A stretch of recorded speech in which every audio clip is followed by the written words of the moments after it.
Masih di Ainus Pagi bersama saya Cikal Mutazam dan rekan Yasmin Atania. Dan pemirsa, demikian tadi adalah berita pilihan dalam Ainus Pagi hari ini dan kita ke informasi berikutnya. Pemirsa, seorang ibu yang baru saja melahirkan terpaksa meminta bantuan petugas damkar untuk memulangkannya ke rumah di Tambora, Jakarta Barat. Ya, hal ini dikarenakan ibu tersebut masih lemas usai melahirkan. Aman, bismillah. Jangan megang tengah aja ya. Kamu saya backup di belakang. Posisi lurus. Proses evakuasi seorang ibu yang baru saja melahirkan untuk pulang ke rumahnya oleh tim Damkar Jakarta Barat berjalan dramatis. Aduh, naik ke satu. Oke. Tahan dulu. Tahan. Untuk robet. Berdiriin aja posisinya, Pak. Tim Damkar harus menggunakan tandu dan menaiki anak tangga yang curam. Dengan kehati-hatian, tim Damkar mengevakuasi ibu ini menuju rumahnya yang berada di lantai 2. Usai melahirkan di puskesmas, ibu ini tak bisa pulang ke rumah karena kondisi lemas. Apalagi kondisi rumahnya sempit dan berada di lantai 2. Sehingga keluarga menghubungi petugas damkar untuk membantu kepulangan ibu tersebut. Oke, kalau dia ke saya langsung kasur. Iya. Awas Pak Luli. Awas, pas. Tarik dulu ke atas. Ada informasi warga Kelurahan Tanah Sereal. Jadi ibu ini Parubaya sedang melahirkan keadaan posisi lemes udah dirawat di puskesmas, rumah sakit puskesmas. Minta pulang karena kondisi badan masih lemes dan tempat tinggalnya itu di kontrakan lantai 2, posisi tangganya curam dan sempit. Nah, karena merasa masih lemas, akhirnya telepon ke Satgas Tanah Sereal Damkar, dan Satgas menghubungi kami yang piket, langsung kita ke lokasi.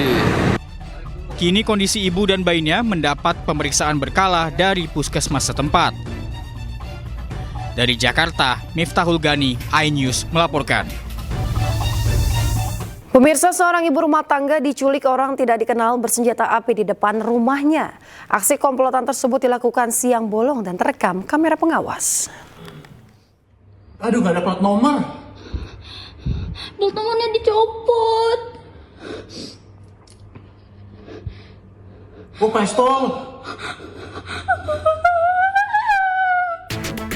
Dari rekaman kamera pengawas terlihat bahwa Santi sang korban turun dari mobil tepat di depan rumahnya dan hendak berjalan masuk. Namun secara bersamaan, sebuah mobil minibus warna gelap bergerak mundur mendekati mobil korban.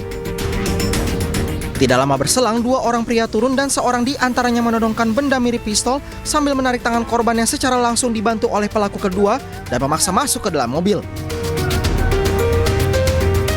Korban sempat teriak sehingga membuat keluarga yang di dalam rumah keluar, namun mobil penculik sudah menjauh dari lokasi. Peristiwa penculikan ini terjadi pada Minggu siang dan langsung dilaporkan ke pihak kepolisian. Oh, dari arisan? Arisan ibu-ibu di sini. Jadi katanya tadi itu sebelum pulang ke rumah nganter dulu ibu ini, tetangga-tetangga. Terakhir baru dia pulang. Datanglah mobil ngikutin.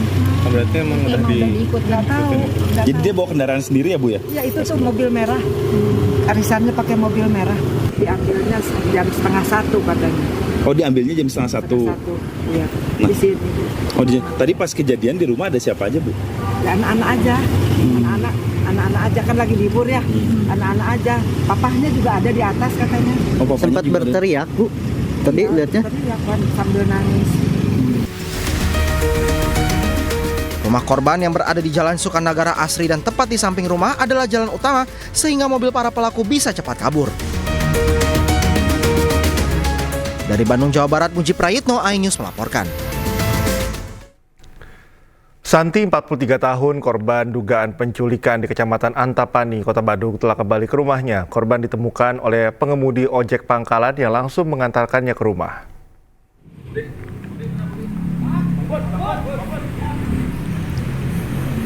Kabar kembalinya Ibu Santi telah dilepaskan oleh para penculiknya diterima oleh keluarga yang menunggu di Mapolsek Antapani, Bandung.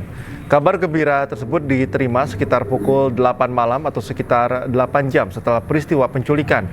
Korban ditemukan di area sekitar Taman Abdi Negara di Jalan Pasir Impun yang berjarak sekitar 7 km dari rumah korban. Santi ditemukan oleh seorang pengemudi ojek pangkalan dalam kondisi menangis dan ketakutan. Dari informasi yang dihimpun, kondisi Santi masih mengalami trauma dan kini sedang berkumpul bersama keluarga. Sementara itu, pengemudi ojek yang mengantar Santi kini sedang dimintai keterangan atau kesaksian oleh pihak kepolisian. PD? Di depan PD? Oh. Di dalam mobil atau di luar? Di luar lagi. Saya cek karena informasinya di Pasir Impun. Informasinya apa? Orangnya juga pakai rapi katanya gitu. Tapi sudah beda mobil katanya. Udah beda mobil. Gitu. Oh, pakaiannya rapi, Pak? Ya, untuk keterangan gitu katanya. Oh, ada berapa orang, Pak? Oh, tahu saya tapi cuma 2 orang tadi. 2 orang. Pak, itu yang rapi itu nganterin ke ojek nih? Ya. Orangnya yang pakaian rapi itu nganterin ke ojek? Saya nggak tahu persis, yang jelas mah kesini diantar tukang ojek. Pemirsa, seorang sales promotion girl alias SPG di Kabupaten Cirebon, Jawa Barat menjadi korban pelecehan seksual oleh oknum DPRD. Tidak terima dengan kejadian tersebut, korban melaporkan kasusnya ke polisi.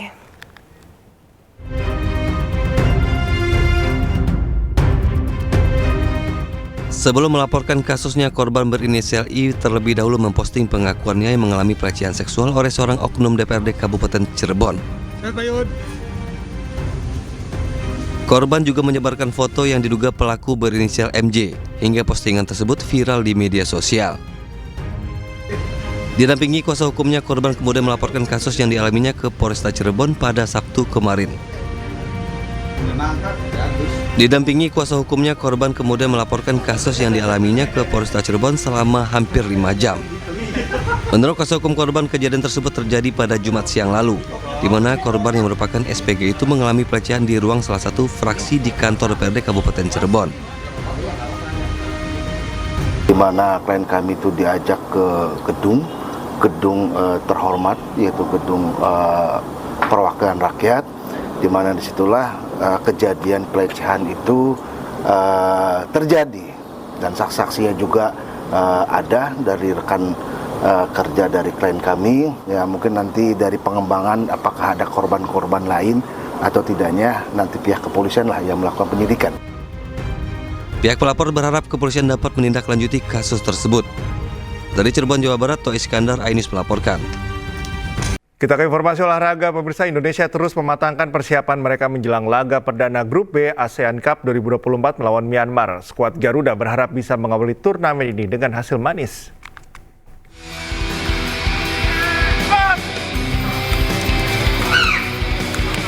Indonesia terus mematangkan persiapan mereka menjelang laga perdana Grup B ASEAN Cup 2024 melawan Myanmar yang digelar pada 9 Desember. Pelatih Timnas Indonesia Shin Tae-yong mengakui bahwa laga melawan Myanmar yang diperkuat oleh pemain timnas senior akan menjadi tantangan berat bagi skuad Garuda yang diisi pemain muda. Namun pelatih asal Korea Selatan itu tetap optimistis dan menegaskan pentingnya persiapan yang matang. 미얀마 팀은 일단 승인 대표팀 나오니까 아무래도 우리보다 더 좋은 팀이지 않을까 조심스럽게 생각하고 있고, 그렇지만 우리가 조직이나 모든 것을 잘 만들어서 나가면 승산은 분명히 있을 것이다 생각한다고. Shin Tae-yong juga mengungkapkan bahwa daftar 24 pemain yang dibawa ke turnamen ini sudah final. Namun ia masih mencari susunan terbaik untuk starting 11 yang akan tampil pada pertandingan pembuka. Dengan semangat dan persiapan yang matang, Timnas Indonesia berharap dapat mengawali langkah di ASEAN Cup 2024 dengan hasil yang positif.